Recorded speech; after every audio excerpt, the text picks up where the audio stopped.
What is up, everybody, and welcome to episode 20 of the Geekcast. I am Bobby, the Geek Guru, joined by my good buddy, Allan. Allan, how are you doing today? Okay, I knew. I'm no bad. How's you? Actually, evening. It would be evening tonight, yeah. We're now past midnight. We need to tell people what happened. So, pretty much, we got bitten by the technical bugs for 2 weeks in a row now. Actually, what happens is the way we do our podcast, we're going to let people behind the curtain here, kind of. We record via YouTube and Google Hangout. But I do everything through my YouTube account. And after we get done recording, when I hit stop broadcast, it's supposed to start processing the video. Typically, when you upload it to YouTube, processing section, and then once it's processed, it's uploaded, and everybody can watch it. Our podcast that we did on Saturday got hung up in processing for what are we on 2 days now, and we still don't have it. So I was trying to debate what I was gonna do tonight when I got off work. I was gonna edit some videos and some Let's Plays that I've been doing and stuff like that. And I said, you know what? Let me see if Alan's around. If Alan's around, I'm gonna try to do a podcast. Because what I was gonna do was just come upstairs by myself and record for 20 minutes just talking about some things that went, and I was like, I don't want to do that. Let me see if Alan's on, because me and Alan got a good report. We could talk back and forth about some stuff. So now that all that's out of the way, Toby's not here because Toby's sleeping right now. Oh, thank God. I think he is. Yeah, now you be able to talk, Alan. Although on the missing episode, maybe I think Toby tinkered with the episode because you were actually talking more than him. And I think for a change, yeah. I managed to get him to shut up for a bit and managed to say some things, you know. So let's kick this episode off like we do every episode, and we will talk about our geek outs. What are you geeking out about, sir? I am geeking about Star Wars, Bobby. Oh. What in particular about Star Wars? Well, I mean, I don't know if you're not aware, but in a week, Star Wars comes out, and next week.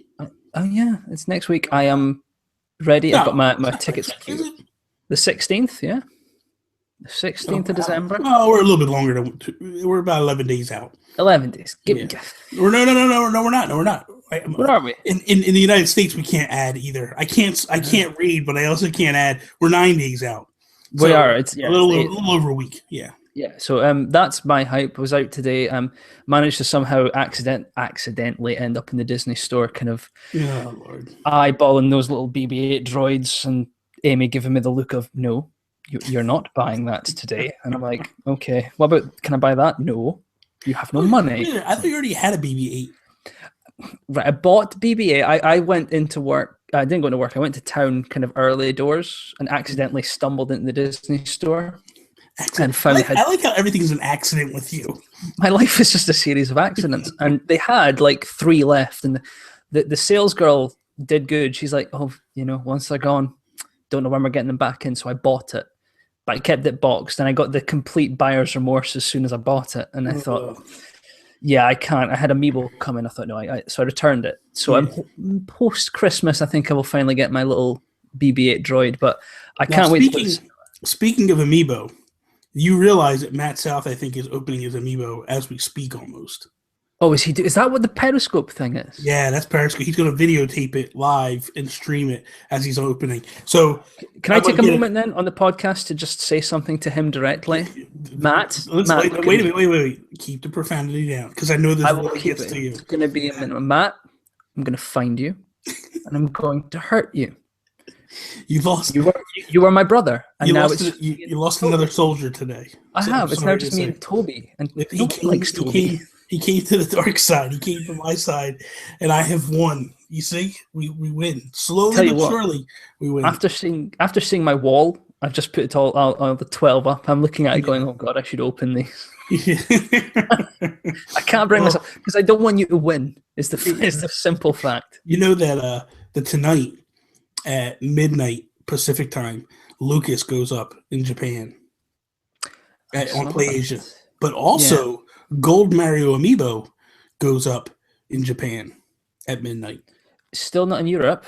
We still don't have gold or silver Mario. No. Well, you got them, so that's all that matters. I did. Thank you again. Good. And you know what? I think that is the one you want because it launched in the United States first. It was this big thing that just never made it overseas. Even if it comes out like a year or two later, it's still going to be something special, man, because it's one that you know. Well, Toby and I are still relying on you for the gold Mega Man. So, listen, Toby and you need to come up with some scratch because. Oh, is that the first one's free? Well, listen, if it was no, that's not the case. But I mean, come on, I gotta buy a game too. I gotta buy the game plus. No, you see, the game is region locked, isn't it? Yes. Or well, it will. Okay. Yeah. But what you could do is you could buy them, right?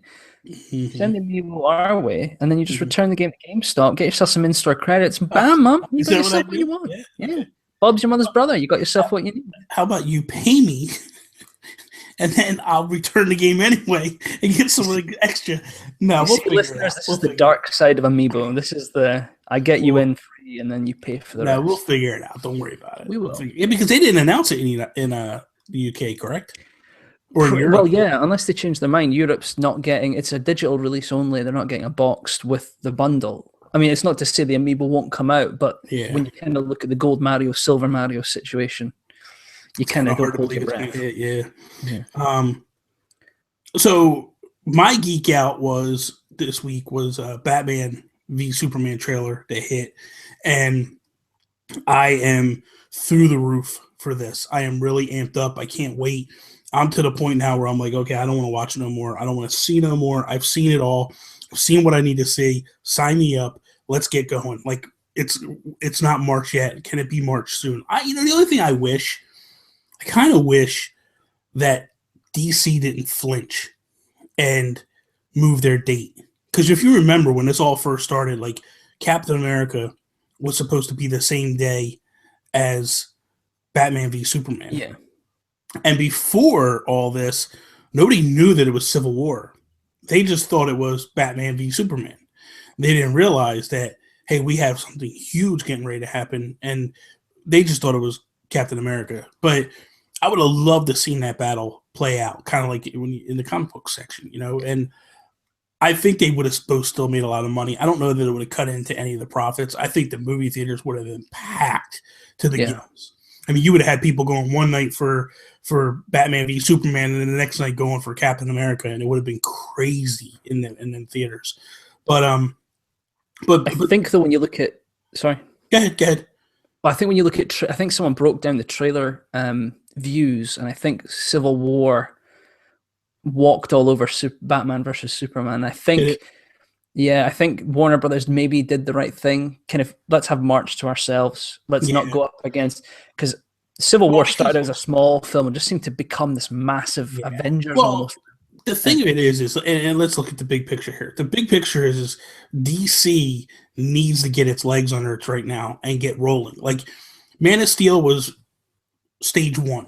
If Man of Steel worked, they knew that they were going to move on with everything else. Man of Steel made money. They're going to move on. I really think that Batman vs. Superman will pull $1 billion. There's no doubt in my mind. Definitely.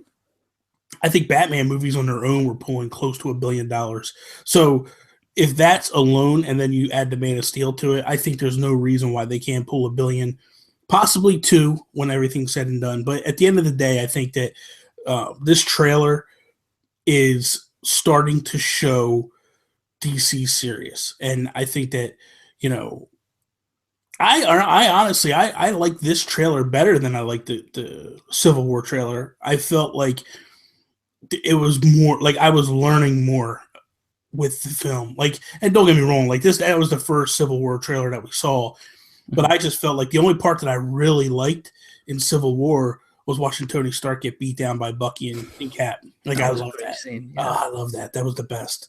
So I'm in the reverse, because we've had that back and forth. Yeah. I'm in the reverse. I think they showed their hand, a little bit too much of their hand in that trailer. Well, you're the one that told me about the rumor that it might not be Doomsday.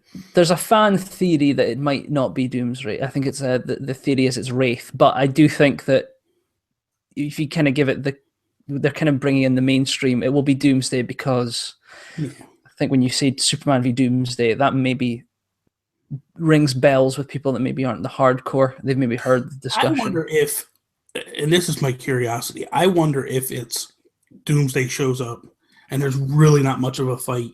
Maybe he takes off or something, and they wind up bringing him back with the bigger shards of stone like coming out of him and all that, and like as he grows up per se, and he's just coming back for vengeance. But I think that if it is Doomsday, I think it is a little bit of a missed opportunity for DC in terms of to have that big knockdown, drag out fight. Like, to me, that's Man of Steel too. You have Doomsday and you leave a cliffhanger where Superman dies at the end of it, and you don't know whether he's alive or not. And then they come back with the Man of Steel 3 or whatever, Superman 3, and a good 10, 15 minutes into the film, you're seeing what happened with him gone, and and then maybe he comes back, or maybe they bring him back in a Justice League movie or something like that, or whatever. But I feel like it's definitely a missed opportunity for DC with Doomsday to have this a standalone film where it's a big knockdown, drag out fight. But then again, we saw that in the first one, and we watched them destroy the city, and I feel like there's a slight against DC. Because in the Avengers, they completely destroy Manhattan, and nobody says a word about it. And then in Man of Steel, they destroy Metropolis, and everybody is talking trash about it. And it's like, no matter what they do, they get attacked. I think it's because, and it comes back, because I've seen, you know me, you know my opinion. Man of Steel was an all right film, but I felt bloated. And I think you're wrong. Go ahead. Yeah, you think I'm wrong. But when you come down to a character level, right, that whole sequence in Smallville, the whole 10, 15-minute beatdown, apart from the fact that took away, I think, from the end fight, because it was like, well, I've seen destruction. Yeah. Superman did have an opportunity to, if you want, end it by taking out Zod. Yeah. And as one guy once, I read in a Reddit forum, it was just like a general discussion thread I went through, right? Superman would do whatever it takes to protect us because he's grown up on the planet, including killing Zod. Now, spoiler, that obviously happens at the end of the film. Yeah. It's the fact that he didn't take the opportunity to do it in Smallville, but waited till after he'd already wrecked an entire city, 100,000 people died. I think that's where it comes from. My issue with that trailer, though, too much was shown. I loved Lex Luthor. I loved Ben Affleck. Yeah. Henry Cavill, he was all right. I like Cavill. I think Henry Cavill is amazing. I think he's a great Superman. He's got a great look, and But anyway, we're getting off on a tangent here. We are. So 15 minutes on our Geek Out. So what's wrong with us? So real quick, let's get into what we're playing. I'll let you go first on this one. What are you playing right now? I'm playing Just Cause 3 on PS4 and Assassin's Creed Black Flag on the Wii U. Now, when we discussed this on Saturday, obviously, some of the stuff we're rehashing a little bit because we already know what it is. But so when we discussed this on Saturday, you said you're enjoying Just Cause 3. But the one thing you said was there's some bog down on it and things of that nature. Is that happening on Microsoft, on the Xbox as well, or is that just strictly a PlayStation problem? From what I've read review-wise, the Xbox 360, wow, Xbox One version is suffering from a lot of load time issues and frame rate drops. Now, in my time, the PS4 does suffer the same frame rate drops when there's a lot going on. But from what I've read, the load time issues on the Xbox One are due to they call it a memory leak, and it's just to do with loading and unloading things from the RAM. Gotcha. So when you die, it unloads and it reloads. At least that's how I interpret it. Okay. I'm techie, but not so far. And that's causing these extended load times. Hopefully, it will be patched. I initially thought at our last recording that it was running on the same engine as Mad Max, but from what I've read now, is they are two separate engines. Mm-hmm. So Mad Max, it had its own problems, but generally ran quite well. Yeah. This is a very different beast entirely. So hopefully they can fix it. But from what I've played, load times are long, but it's a lot of fun. Now you play Batman Arkham Knight. Yeah. When you die in Arkham Knight, it's a good 30 seconds before you pop back into the world.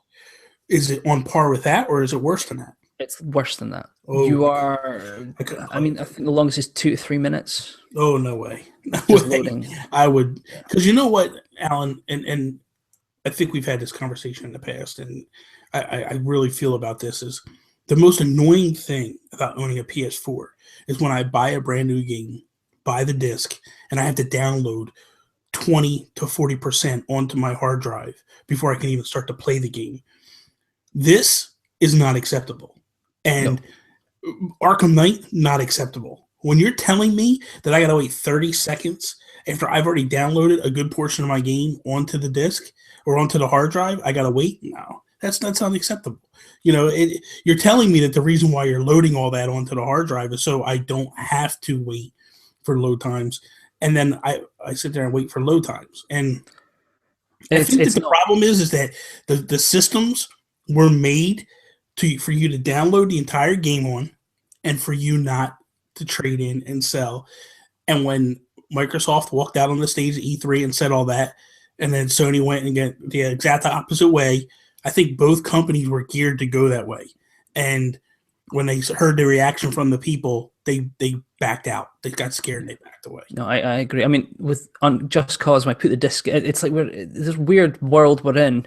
You can't just put a game in and play now. Like you say, you got to download it now. Yeah. With Just Cause, I put the game in. I'm like, let's go, and it's like, oh, right, okay. So it does give you a wee little island to play on, just to get used to certain controls and that. But it's okay, fair enough. But I've got a Wii U. I buy a game. Apart from the updates that do happen, you put it in. But it's not much. It's not much. Yeah. Like 90% of the time, like if I have something that updates, listen, Splatoon, consistent, constant updates. I don't ever wait for it. Never. No. It's crazy that I could be in the middle of a match, complete the match, it kicks me out, and when I come back, I got a new map and new weapons. And I don't ever have any downtime other than that. It blows me away. People can say what they want about Nintendo and their online service. I feel like they've really ratcheted it up with the Wii U compared to the Wii, and they really are railing away on all cylinders, man. They're just killing it right now. And I think when the NX comes, I think that's when we really see the true test of what Nintendo can do. I think that they were a sleeping giant and slowly building. That's my opinion. I think that when the NX hits, we're going to see some stuff that people just didn't expect out of Nintendo. Here's hoping it's just on par, voice chat. The whole shebang. I really believe we're going to get voice chat. And I could be wrong, and I could be an idiot, and that's fine. But my heart of hearts tells me that if you watch Nintendo with the process, we had crappy online play with the Wii, but we had it.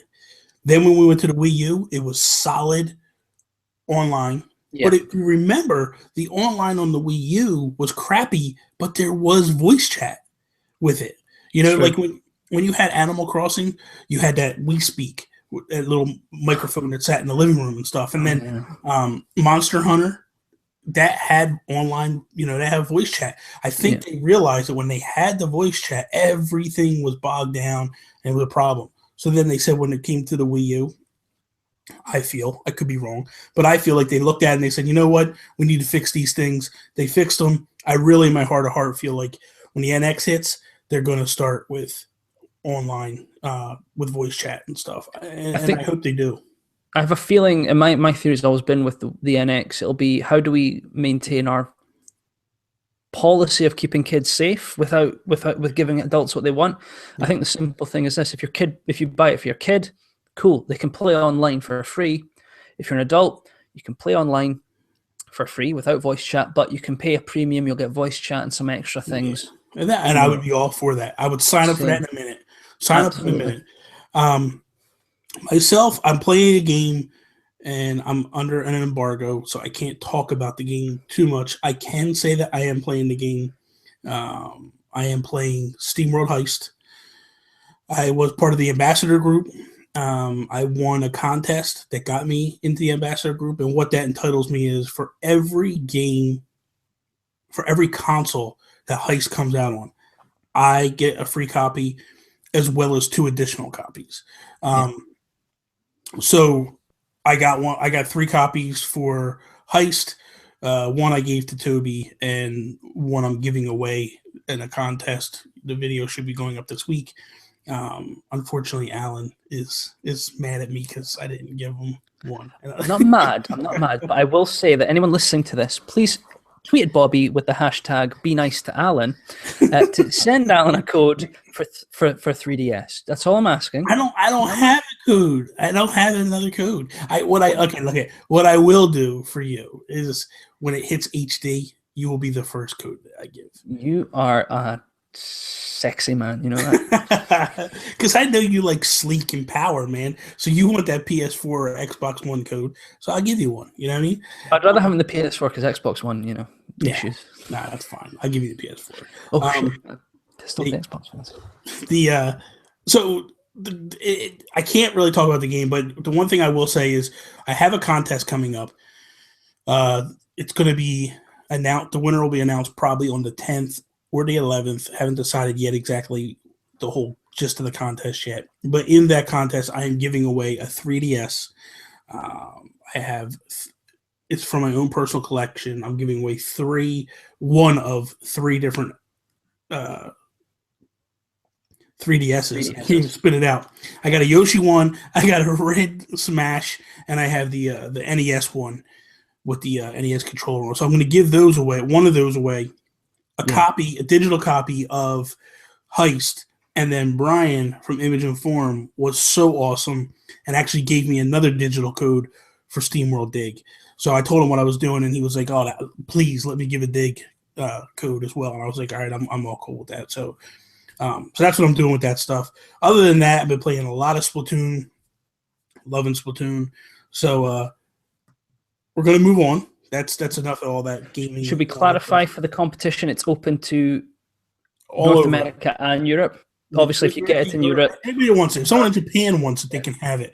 It's going to be English. Yeah. You know, it is what it is. But it's a North American. It's an American system. It's North American 3DS, which means if you buy games, you're going to have to buy them digitally or import them. But hey, you're getting 2 free games and a free system. You can't go wrong with that. I'll get you started off right.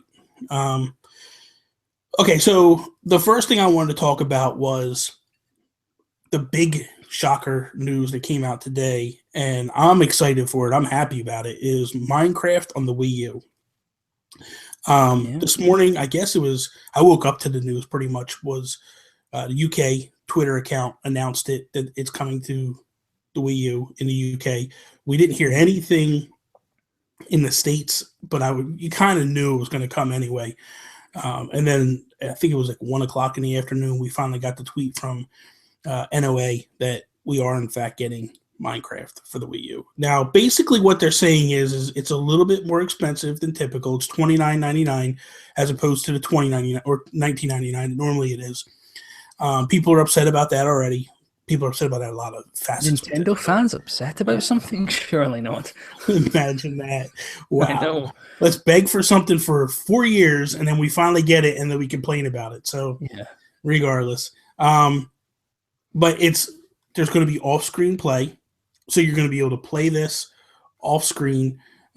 There's also going to be a lot of DLC that was already released on other versions is coming to this version. It'll be part of that package. And then Nintendo is apparently working closely with Mojang to bring some exclusive Nintendo things. And I'm assuming it's going to be like maybe skins and things of that nature. It'd be kind of cool if they had like a Mario texture pack or a Zelda texture pack. But I guess it'd be cool if they did power-ups as well. So you could have like you could forge the fire flower, and then you've got the ability to throw fire, and that'd be cool. Or the mushroom, it'd be so cool. That'd be cool. I really think that we're gonna see Amiibo integration with this. I don't think there's any doubt about it. I think this could become the game that is Amiibo, Amiibo-fied, where you got a game that's actually gives people a reason to open those Amiibo rather than leave them on the wall like Allan over there. Don't mock. You're just jealous. You're just jealous. I'm really not jealous. Trust me. You really. No, have you played Minecraft before? I dabbled in it on the Vita. But I was more of just the create side, just go out and have fun. I never did the kind of story, but the kind of survival driven part. Yeah. But seeing this, it's kind of like that. It took you this long, you know. It as Pear and all that have said, it's a no brainer. Minecraft and the Wii U is a no But brainer. I think the problem was this: Notch took shots at Nintendo. He took shots at the Wii U. I don't think he wanted to develop it for the Wii U. I think you're in a situation where now Microsoft has it. Microsoft owns Mojang.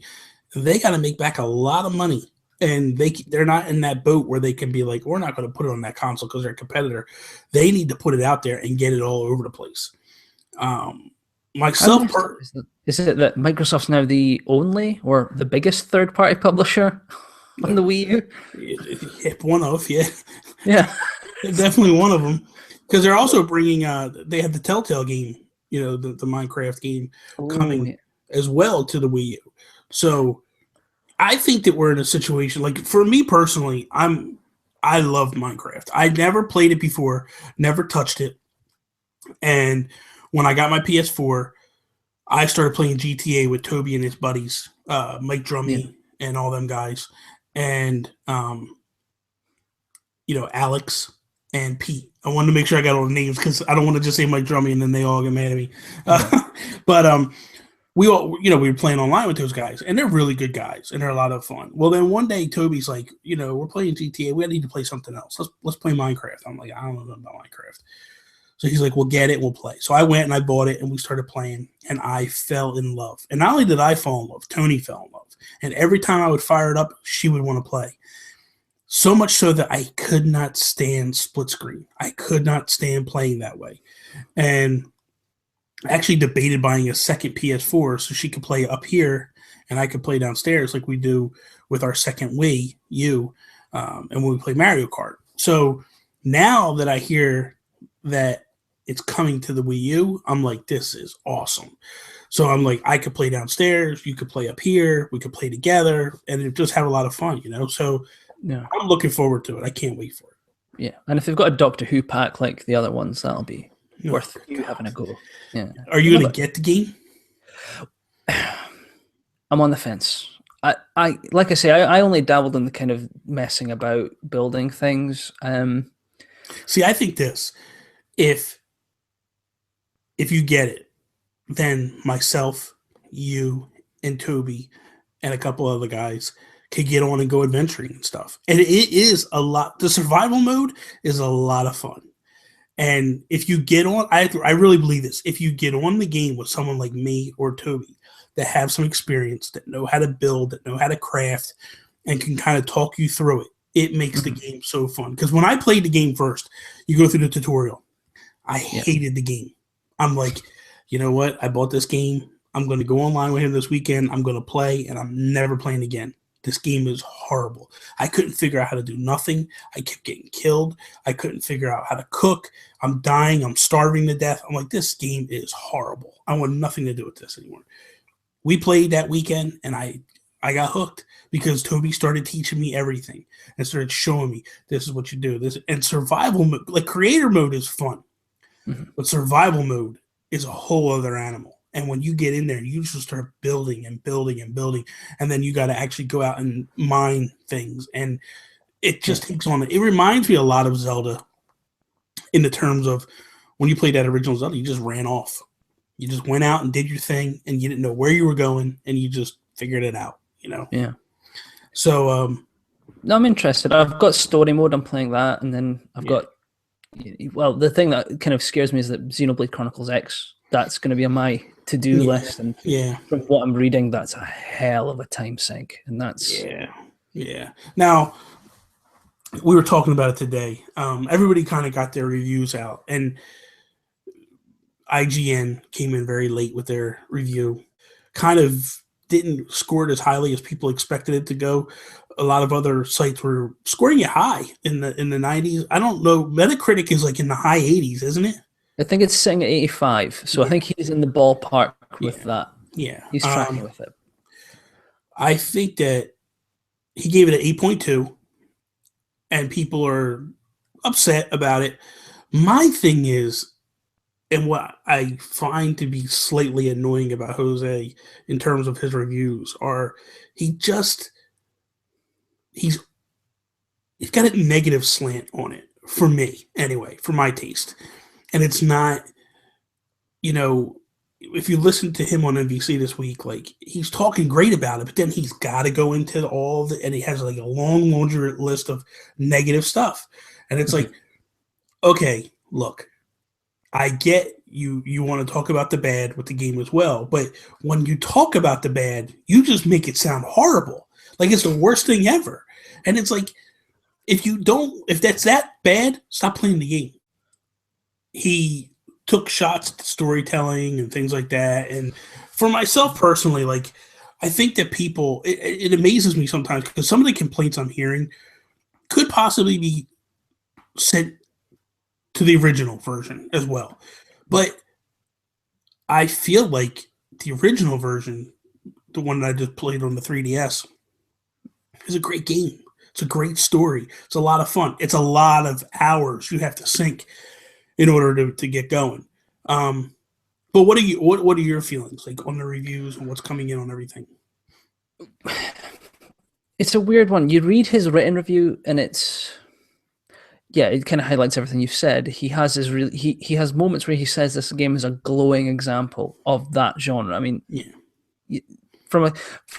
even just looking at it from a scope point of view, I would not have expected the game to be as big as it was. I mean, when we heard how big this world was compared to like Fallout, I don't think anyone expected it to be that big. Mm-mm. My issue is I'm not a big JRPG player. So I kind of, there's a barrier to entry for me, even with Xenoblade Chronicles 3DS, there's a barrier for me to get over. And what worries me is what he's highlighting is generally the barrier I have, stunted storytelling, kind of very stiff moments. But what I like about this game, and it's the idea of playing with you and Toby, is I don't have to do it alone. Okay, there's going to be a point I have to get to a level. The thing that gets me is this kind of 30 hours before you get the Skell, or the dolls, whatever you want to call them. You know, the story hasn't been a big part of the advertising. You know, it's been very much about the world. It's not been a case of this is the you've crashed on a new planet, here you go off. There's not been a lot about what your motivation to progress through the game is. I'm still hyped to play it. My copy arrived today. I'm not allowed to touch it till the 25th of December. That was the biggest mistake I made putting that on the list. I could have just bought it otherwise. But I did the same thing. I'm right there with you. It's like, but yeah, he's the way I look at Jose. He's like Colin Moriarty, except Colin isn't tied to having to deal with Nintendo reviews and being in charge of. He has to balance his own negative thoughts with his pro thoughts. There are moments where he just sounds like the most miserable Nintendo fan in the world. Yeah. And I think sometimes he goes off on that more than he does the positives. But when you look at the positives he's got for that game versus the negatives, if we were to apply that to any other game, you know, the world is massive, the world's amazing. GTA, The Witcher, Fallout 4. These are games that they have good stories, but they're more about that world. Yeah. So I look at Xenoblade Chronicles review and I think, right, okay, it's an 8.2. Fine. It's got this massive world for us to explore. Yeah. You know, the story is a JRPG story. On Game Explain, I watched them do a test. So in Xenoblade Chronicles X, you run faster than you do in Skyrim. So what they did was two guys started on one side of the map, and they said go, and they started running to the other side of the world. It took them 25 minutes in Skyrim to get from one side to the other side, and they were running as fast as they could and doing whatever they can. In Xenoblade, the guy was on like motorcycles and in the skills and all that stuff, and they're like taking off across, they're flying across. And after the 25 minutes was done, the guy was across the world in Skyrim, and the guy wasn't even there yet in Xenoblade. Like, he still had a ways to go yet until he got there. So that has me thinking, like, wow, this thing is huge. So I'm kind of excited just because of the fact of, like, being able to get into a game like this with myself and you and Mark from the Warp Whistle. He's talked about it, and Toby. The four of us will have a lot of fun. I know we will. Yeah. So I'm excited for that aspect of it. The only thing that I kind of am not sure about is because they haven't really talked about the story at all. They haven't said anything about what's going on with the game, what the object is, where it takes place after the original. It sounds like it's a totally standalone game as Yeah, opposed to it the doesn't original. seem to tie. Yeah. No, like Shulk isn't even in the game, so it's a totally different animal in my mind. So, I mean, I'm gonna get it, and I'm gonna. Oh, I asked for Christmas, so I'm pretty sure I'm gonna get it. If I don't get it, I'm buying it online that day.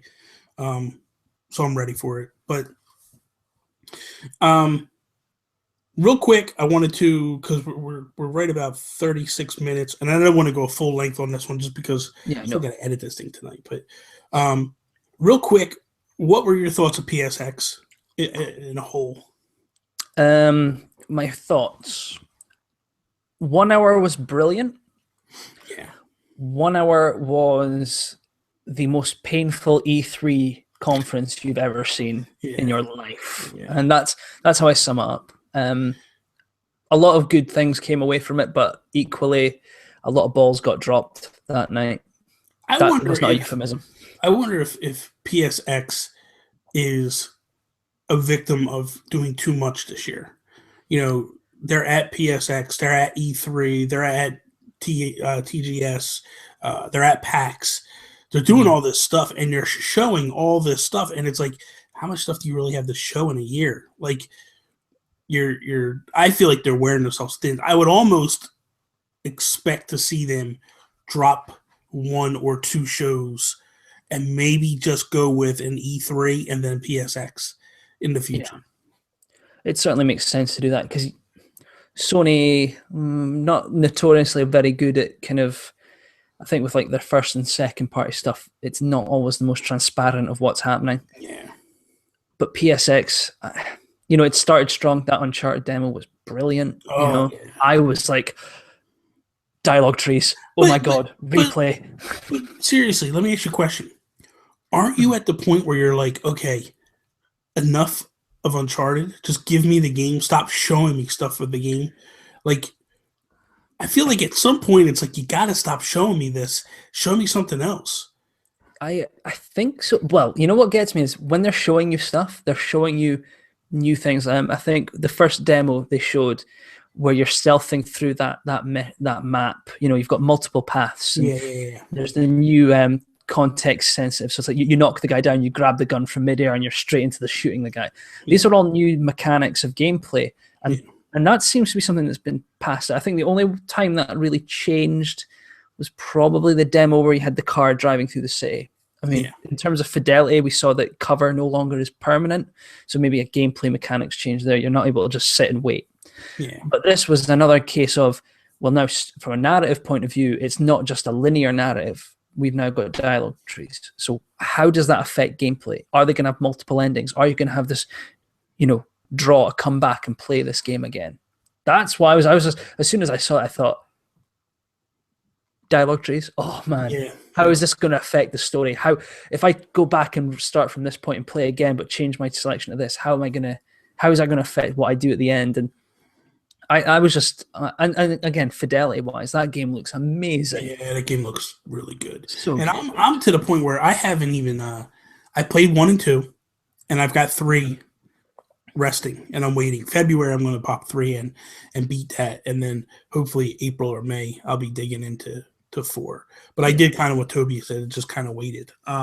Now, Final Fantasy VII Remake, that game looks phenomenal. Like I've seen trailers side by sides, or not side by sides per se, but like showing the original version and then showing the HD remake version. Yeah. And holy cow. Like, are we talking about the remake or the one that's out now or the remaster? We're talking about the remake that's coming. The proper full on, yeah. The one that I'm talking about, the trailer that they showed at PS. Okay, yeah, sorry. So that trailer against the original Final Fantasy VII. Yeah. And like, because when I was watching the trailer at E3 or at PSX, I'm sitting there thinking like, man, I don't know what's going on here. Like, I don't remember this part of the game. So then Chris Lugo in the Geek Guru Facebook group, he posted a link of not side by side, but it was like it showed a little bit of the game of the original, and then it switched over to the remake version. And wow, like I didn't realize how bad 7 looks. Like I used to think 7 looked phenomenal, and then I watch, I'm like, oh, this is harsh. This is bad. It's like going back to playing GoldenEye again. You're like, oh no. In my mind's eye, I'm thinking this game looks good, and then all of a sudden I looked at it and I go, ooh, that kind of hurts. That's kind of bad. But I'm excited. I'm excited for that game. I think that game will be a lot of fun. Yeah, and I look forward to it. What about you? Anything else that grabbed you or didn't grab you or? Well, I think you know my thoughts, right? And I think we can't talk about PSX without talking about PlayStation VR. Yeah. Because that was a big part of their conference, and I think that was also one of the big low points of the conference. The problem is they're in a bad situation because they're trying to sell VR. But how do you sell VR? By talking about it. And they have to do the demos that they're doing. It's unfortunately they're just not interesting. So that's the problem. They're in that Wii issue where with Wii, it was easy to explain because all you did was you grabbed the Wiimote, you walked them up on stage, and they started playing tennis. You're like, I get it. I want that. You know, they're bowling, and I get it. I want that. But when you see someone standing there with 2 motion sticks in their hands and a VR thing, you can't really truly tell what they're doing. Especially when the demo messes up and doesn't work. One side's working and the other side's not. And I mean, I get what they're trying to do, and it's cool. But my thing is like to do what they want to do. Like, so if you and I wanted to do that, it's going to cost me $200-$300. And if I have another kid in the house and I got to spend $200-$300 again, it's going to be costly. It's going to be expensive to get VR. The thing I got from that, and I mean, there were some interesting games that were coming to it. Some ones that I kind of looked at and went, I have no interest in playing that at all. Yeah. You know, that just looks like a demo. And all I could feel was they dropped the ball. They just seem to be missing the point, which is you want your new system, your new idea to be successful. Yeah. Great. You need to show that the guys that are going to make games are behind it. So, you know, we're still at the point, where's No Man's Sky for this? Where's Adrift? Where's Firewatch? Where's a great example I came up with when I was just chatting to Amy was Call of Duty. That's PS4 is now the Call of Duty platform. Yeah. They've released a multiplayer-only version on the 360. Where's the VR version of Call of Duty Black Ops 3, which is just the multiplayer maps? The thing it is like they may finally get to that. I don't think we see anything like that for another 3 to 5 years. I think right now you're going to get all the gimmicky games and all that stuff right now. I think you'll see at one point you will get that stuff, but just it's not going to happen anytime soon. No, I think it is a cart before the horse, and it's kind of like these guys aren't going to make the games till VR is successful. Yeah. But the irony of that is VR is not going to be successful till those guys are making those games for VR. And it's the same it's the same as Move. It's the same as Kinect. You know, Nintendo had people buying a Wii because it was cool. You know, and unfortunately, there was only so much you could do with motion control, and everybody found out really quick. I think Nintendo did a good job with motion control when they had it, and it failed miserably when it went down. It went down, and I think the problem was when they had a lot of shovelware on the Wii, and that's what hurt the Wii. In this situation, where you're looking at, they're going to have to do a lot of tech demos in order for this to move stuff because. Like you're saying, those big guys, Uncharted, Naughty Dog's not going to want to make a game on VR unless it's moving. And the other thing is you don't want to, and Sony's good with this. They don't force their developers to do stuff. Yeah. They let them decide that, hey, I have an idea and I want to do it because that's the best way. When you force your development team, look at Nintendo. That's why Nintendo, I feel, is struggling right now, is because they force their teams to make stuff for that. Yeah. Like, they're forcing Amiibo on everybody. They're forcing the motion controls on everybody. Now, it's like, you know, they're forcing the gamepad controls on everybody now. Like Splatoon, it worked for, wonderful, great. Star Fox, you don't have to be like that, and you're forcing people to do it. Now, I'm kind of, because I enjoy Splatoon, I'm kind of in a mindset of like, hey, I might be able to make this work. My biggest issue with Star Fox, and I'm way off the rails here now, but my biggest issue with Star Fox is the rail is a dream right now. The rail's over there. Exactly. Well, over here now. But my biggest thing with Star Fox is like, how do I use this gamepad to aim and shoot? And in the meantime, the TV is where my guy's flying. Like, I think that's a two-part process. It's too difficult, but neither here nor there. I think the question I have to ask you, because you're more of a skeptic of VR than I am. I think it's a great idea. I'm very much skeptical of VR. But looking at you, say you're a bog standard consumer, and if I were to stick you in front of it, was there anything about the VR stuff that made you go, I would spend $300 or 350 quid or whatever it's going to cost, I would spend that to play that game or those two games? No. At this point, I'm going to say no. There's nothing that I can see that's going to make me go, I got to have that. The only and the only thing that ever piqued my interest in all seeing this was the AR for Minecraft that Microsoft showed off. Oh, the HoloLens stuff. The HoloLens stuff. I looked at that and I went, wow. If that comes out, I'm buying that. That is cool. Like, if I could just look at this table and my world is right here on this table, that's cool. I don't care what nobody says. Now, will it work that way? I don't know. Yeah. Because I remember when Kinect first came out, I was supposed to be able to talk to a little boy in the TV and do stuff with him and throw him a ball and all that. Yeah, okay. That really worked out for you. I still think, I know what you're saying about forcing companies. I think there's IPs where it's like, that will not work on VR. What I think Sony need to do is look at IP they've got. And I look at, like I've mentioned, Adrift, Call of Duty, all that. Yeah. No Man's Sky is a no-brainer because I think they're funding that game pretty much now. I think that's all but confirmed. Firewatch, okay, it's not funded by them, but they could easily say, look, it's a first-person game. Make that work. Adrift's already running on Oculus. Make that work on our system. See, but I'll say this to you. So now you're Bloodborne with a first-person view would be amazing in that system. That would be scary. See, here's the thing. Okay, so when we originally had talked about after E3 and we did all of our stuff and we were doing shows and all that stuff, and you were talking about No Man's Sky and you were all hyped up about it and you wanted it, and you're like, I'm getting it, I'm in it. Me and Toby were like, Yeah. Then I started watching more stuff and it's starting to grow on me. Every time I see a little more, the more interested I get in it. If it's tied to VR and it's the only way I can play, I will not buy that game. I don't think it has to be the only way to play it, but if I had the option, if you have the option, then more power to you. Yeah, but the way people are talking now, and Greg Miller's a big proponent for this, and he's talking that it's got to come bundled with it. You got to have it. That's your first game. That's your launch game.